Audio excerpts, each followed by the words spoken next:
Assalamu alaikum and welcome to day 11. জল্দি জল্দি চেহৰি কৰিলোঁ আৰু নামাজ পঢ়িব ওলালোঁ আৰু আজি হ'ল Ramadan Day Plus. আৰু মৰ্ণিং উঠি বহুত এলাহ লাগি আছিল কলেজ নাযাওঁ বুলি ভাবিছিলোঁ দেন মনত পৰিল দুনিয়া মে আয়ে হে তো কাম কৰোঁ ইয়াৰো দেন ৰেডি হৈ কেনে কলেজৰ কাৰণে ওলালোঁ আৰু আজি ক্লাছত মেমে পঢ়াব যে LIC এষ্টাব্লিছ হোৱাৰ মেইন উদ্দেশ্যটো কি হয় ফাৰ্ষ্ট উদ্দেশ্য হ'ল যে যোনে যোনে LIC খুলিব ইহঁতক প্ৰটেকশ্যন দিয়া আৰু ছিকিউৰিটি ছেকেণ্ড হ'ল চব মানুহক জনোৱা যে LICত পলিচিত বেলেগ ধৰণৰ আছে আপোনালোকে খুলিব পাৰিব ধনী গৰীব বুলি কথা নাই চবেই খুলিব পাৰিব কম পইচা বেছি পইচা দি কেনে আৰু থাৰ্ড পইণ্ট হ'ল যে আপোনালোকে ছেভিং কৰাৰ এটা জৰিয়া পালে আৰু লাষ্ট ক্লাছ কৰি কেনে কলেজত অলপ আড্ডা দি কেনে চাওঁ যে পুৰা কলেজত চবেই হোলী খেলি আছে দেন বাই বাই কৈ কেনে কলেজৰ পৰা ওলালোঁ জোহৰৰ নামাজ পঢ়িলোঁ আৰু মোৰ ধান্দ লৈ কেনে মোৰ ঘৰত আহি চাওঁ যে মোৰ ৰুমৰ অৱস্থা ৰ'ব এতিয়া এক চুটকিত চব বস্তু ঠিক কৰি দিলোঁ আৰু ৰুমৰ অৱস্থা এতিয়া বঢ়িয়া হৈ গৈছে আছাৰ নামাজ পঢ়ি কেনে দেউতাৰ লগত অলপ টাইম স্পেণ্ড কৰি কেনে লগৰ লগত মছজিদ আহিলোঁ বিকজ আজি জিজুৰ ফালৰ পৰা মছজিদত দাৱাত আছে এতিয়া মছজিদত চবে একেলগে ইফতাৰী কৰিব বহিলোঁ ধনী গৰীব বুলি কোনো কথা নাই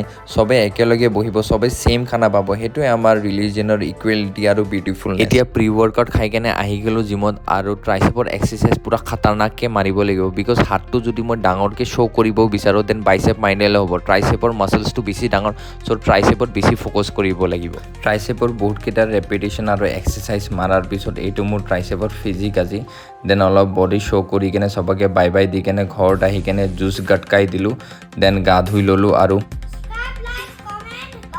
এণ্ড গুড নাইট এভৰিৱান